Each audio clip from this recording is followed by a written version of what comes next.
अस्सलाम वालेकुम स्टूडेंट। तो रीडिंग हमने कर ली। अब मैं इस वीडियो में इस एक्सरसाइज को सॉल्व करूंगा।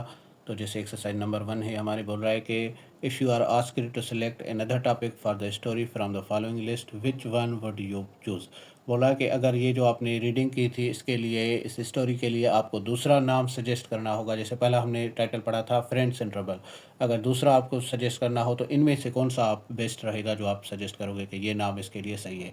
नंबर 1 है beautiful friends are blessing. Number 2 है ए ब्यूटीफुल फॉरेस्ट। नंबर 3 है सी है friend in need is the friend indeed. और डी है अ काइंड बियर।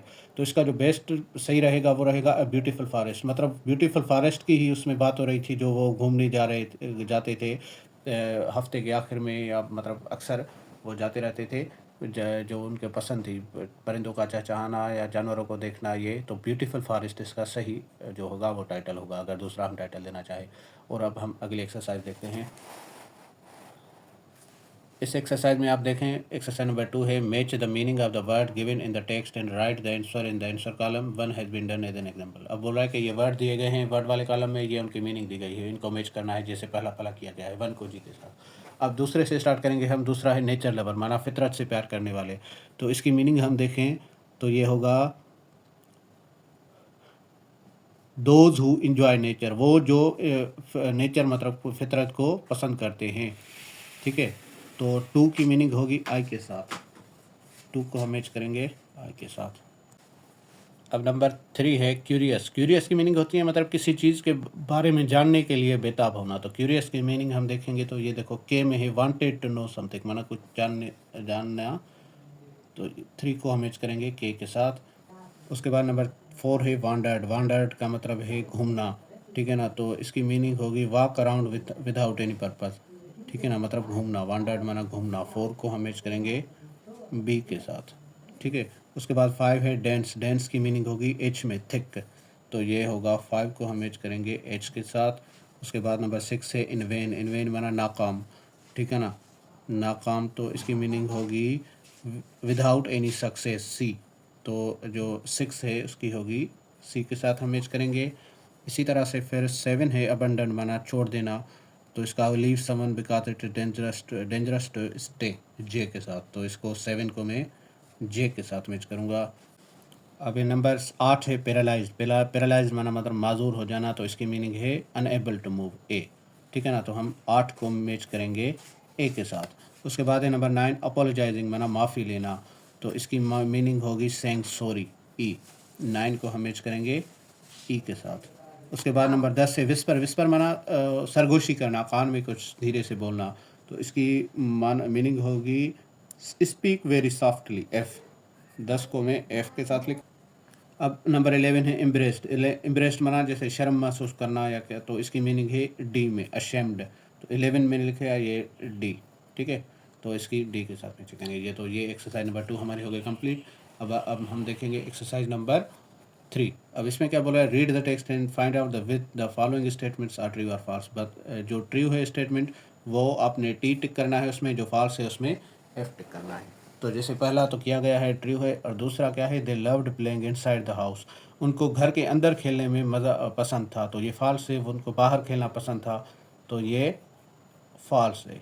ठीक है, उसके बाद 3 है बासित नेवर हेल्प्ड राहिल। बासित ने कभी मदद नहीं की राहिल की, गलत है। वो हमेशा मदद करता था, उसके होमवर्क में, उसके मछलियाँ पकड़ने में उसकी मदद करता था।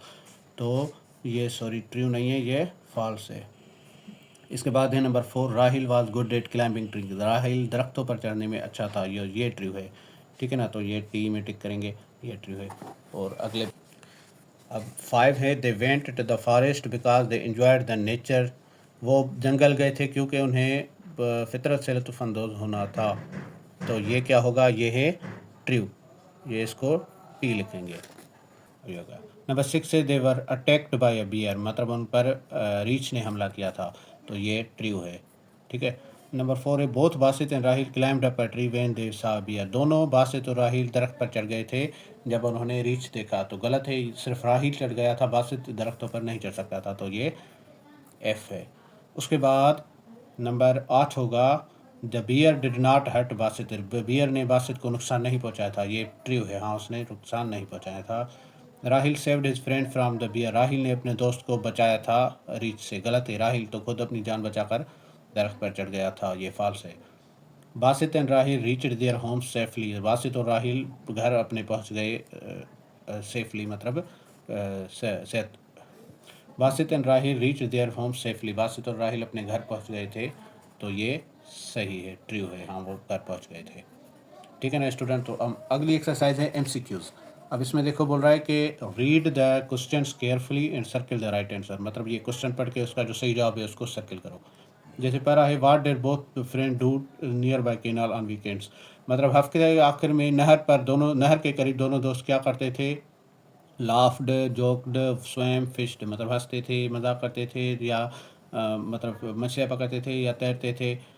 ये क्या है इसका? फिशिंग, वो फिशिड होगा, मतलब मछलियाँ पकड़ते थे। उसके बाद है what kind of place was the forest that they visited, किस किस्म की जगह थी वो जो जंगल जो वो घूमते थे? सेफ, डेंजरस, वेरी स्मॉल या टू डार्क। डेंजरस मतलब खतरनाक थी, जहाँ पर खतरनाक जानवर रहते थे। ठीक है। उसके बाद है number 3, how did they feel when they visited the forest, उन्होंने क्या महसूस किया जब उन्होंने जंगल घूमा? Spell bound, unhappy, curious, depressed. तो इसकी होगी मतलब जब वो स्पेल बाउंड होगी इसकी मीनिंग। ठीक है, सही ऑप्शन इसका स्पेल बाउंड होगा। और नंबर 4 है why did Basit not climb tree, Basit दरख्त पर क्यों नहीं चढ़ता था? because he avoided climbing tree, because he did not know how to climb a tree, because he was not afraid of animals, none of them। इसका मतलब है कि बासित क्योंकि वो नहीं जानता था कि किस तरह दरख्त पर चढ़ते हैं, तो इसका ऑप्शन ये सही रहेगा। ठीक है ना स्टूडेंट। तो इसके बाद नंबर 4 के बाद नंबर 5 होगा हमारा MCQs। What frightened them in the jungle, मतलब द जंगल में किस चीज़ ने उन्हें खौफजदा किया? तो इसका ऑप्शन होगा लॉयन, जंगल, बियर, टाइगर। तो वहाँ पर उन्होंने बियर देखा था, तो बियर से वो खौफजदा हो गए थे। उसके बाद 6, how did Basit feel when he saw the bear coming towards him, Basit ने क्या महसूस किया जब उसने अपनी तरफ रीछ को आते देखा? हैप्पी, सैड, अपसेट, फ्राइटेंड वो खौफजदा हो गया था, तो ये डी होगा इसका। नंबर 7 है हमारा MCQs। इसमें बोल रहा है कि what did Basit say that the animal had whispered in his year, Basit ने क्या कहा कि उसके कान में जानवर ने क्या सरगोशी की? It advised him to trust a friend who leaves his friend at the time of the danger. It advised him to be honest with friends who leaves his friends at the time of danger. It advised him not to trust a friend who leaves his friend at the time of danger। तो इसका option C सही रहेगा कि ऐसे दोस्त पर भरोसा ना करो जो आपको खतरे की हालत में छोड़ के जाए। तो स्टूडेंट ये भी हमारी एक्सरसाइज हो गई कंप्लीट। अब अगली एक्सरसाइज आप देखिए, ये है फिल इन द ब्लैंक से। इसमें बोल रहा है कि work with the partner, read the text and complete the following sentence orally, after that right the complete sentence in your notebook. ठीक है ना। तो क्या होगा कि नंबर 1 है तो Rahil and Basit went for a long walk in the forest because, Rahil और बासित बड़े सफ़र पर बड़ा दूर जाते थे जंगल में, क्यों? Because they like birds chirping, animals at play and looking at the beautiful flowers। इसका ये ऑप्शन होगा। तो स्टूडेंट ये आप जगह भी थोड़ी है, अगर मैं लिखूंगा तो वीडियो की लेंथ ज़्यादा हो जाएगी, मैं ये आपको ओरली बता देता हूँ, फिर आप लिख लेना वीडियो को पास करके। अब देखें नंबर 2 है Basit was a kind and helpful boy by nature, Basit बहुत रहमदिल और मददगार लड़का था फितरतन, क्यों? क्योंकि his parents always taught him this, उसके वालिदैन ने उसे ये सिखाया था। Basit sometimes gave fish to Rahil because, Basit कभी कभी मछलियाँ दे देता था राहिल को, क्यों? Because he always fail to catch any, मतलब वो इसकी बात कर रहा है कि राहिल अक्सर फेल हो जाता था, नाकाम हो जाता था कोई भी मछली पकड़ने में।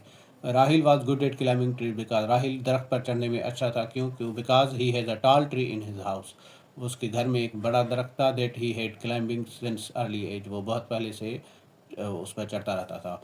दे lost their way in the forest, वो अपना रास्ता खो चुके थे जंगल में। Because they went deep, they wandered deep into the forest, मतलब वो गहरे उसमें चले गए थे, दूर बीच में चले गए थे उसके फॉरेस्ट के। When they realized that they were lost, जब उन्होंने महसूस किया कि वो गुम हो गए हैं, they were worried because वो परेशान हो गए थे। क्यों? क्योंकि their parents and villagers often told them that dangerous beast living in the forest।